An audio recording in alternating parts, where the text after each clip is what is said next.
Hello. Now we are going to look at histograms. And a histogram is really just the same structure as a bar chart, but instead of for categorical data where we would have like red cars, blue cars, green cars for bar charts, and we'd see how many of them we've got. For histograms, we do the same type of thing. So we draw bars, but for continuous data, like the heights of people or weights or times that we had to wait for something. So in the example we're going to look at here, we have the heights of students in a tutor group. So we have the heights in centimeters and we have the intervals, and in histograms sometimes these are called classes, which can be confusing for some questions, but these are the same intervals as we already understand for grouped frequency tables. So we have our heights going from 140 centimeters up to 150 centimeters, and technically 140 up to 150 means that if we include someone who would be of a height of 140, but we wouldn't include someone that was a height of 150. We'd actually put them at the beginning of the next interval or class. So we need to keep that in mind for some edge cases as we're going through our histograms. So if we have our group frequency table done out for us, then all we have to do is draw our bars. And what we have here is our different groups, our different bars are going to be broken up by the heights that we have. So this goes across our bottom. Effectively, our groups are just going to be our measurements across the bottom, as opposed to being separate bars for a bar chart. We're going to have them all running into each other because 140 runs into 100, or the 140, 150 group runs into the 150, 160 group. So they sit up against each other to give an idea of how the group is changing as the height changes, or the frequencies as the height changes. So we would fill in a bar that goes up to 4 for our 140 to 150 group, and then a bar of 3 for our 150 to 160 group. And I'm going to draw that in for you, and we're going to come back. So as with our bar chart, the frequency is the height of our bar, and you can see that all of our bars are the same width. That is usually going to be the case for when we are dealing with our histograms, because otherwise the maths gets a little bit more complicated.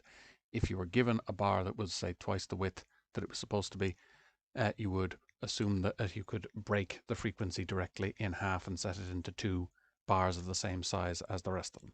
But for most cases, we are going to be dealing with bars of equal width. And we can see that they run into, because this is the 140 to 150 group, and this is the 150 to 160 group, and they would sensibly sit right up next to each other.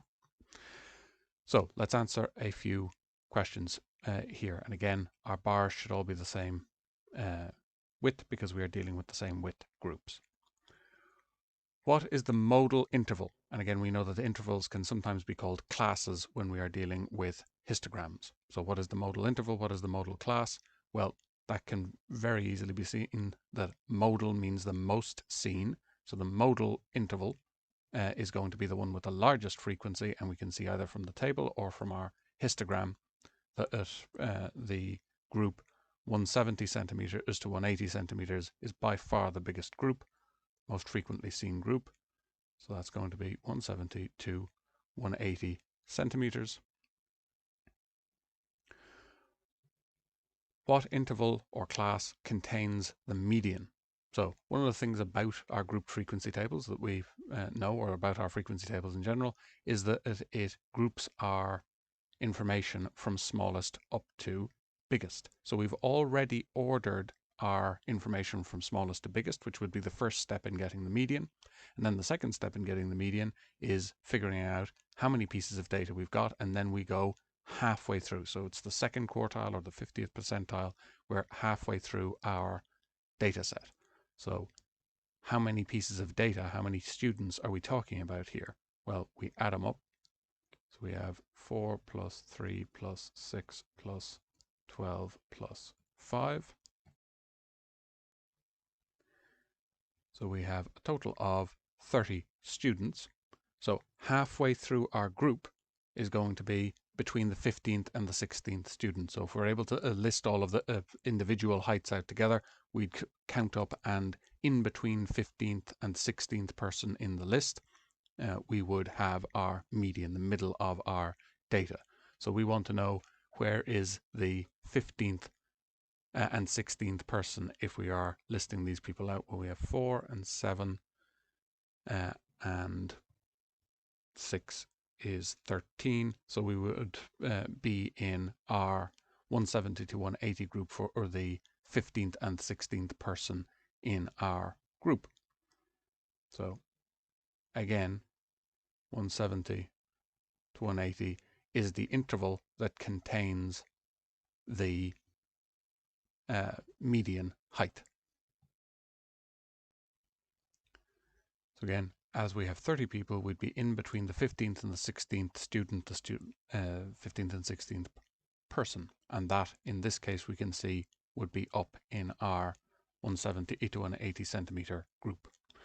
Now, what is the maximum number of students shorter than 165 centimeters? Well, let's go to where 165 would be. That would be in this group here. So what is the maximum number of students shorter than 165?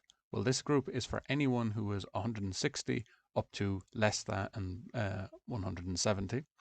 So in principle, if we want the maximum number possible, all of the students in this group could actually be shorter than 165. They could be between 160 and 165. All of them could be 161, 162, so on. So if we want to think about the maximum number of people, then we could include everybody in this group. So we'd have all of the people here, they're definitely shorter. And then we could include everybody in this group, because we could say all of them could be shorter than 165, and that would still give us our result that we've got in our table. So that means that it could be 4 plus 3 plus all of the people in this group could be shorter than 165. So we would end up with 13 people, or 13 students. Now, what is the minimum number of people taller than 182 centimeters? Well, we go to 182 would be in this group here. And what is the minimum number of people taller than, so bigger than 182 centimeters? Well, that could be 0. All of the people in this group could be 180 or 181 in principle. So there could be 0 students. The minimum number would be 0 students. What is the percentage of students that are between 160 and 180 centimeters tall? Well, we have worked out that there's a total of 30 students. So how many people are between 160 and 180? Well, that would include both of these two groups here. So we'd have 6 plus 12. So we'd have our percentage would be 6 plus 12 out of 30 turned into a percentage. So we would have 18 out of 30, which would simplify to 3 out of 5. And then we could, in this case, we can do it out the intuitive way. We can do it on the calculator as well, and no problem with that. So we would end up with 60 out of 100. So 60% of our students are between 160 and 180 centimeters tall.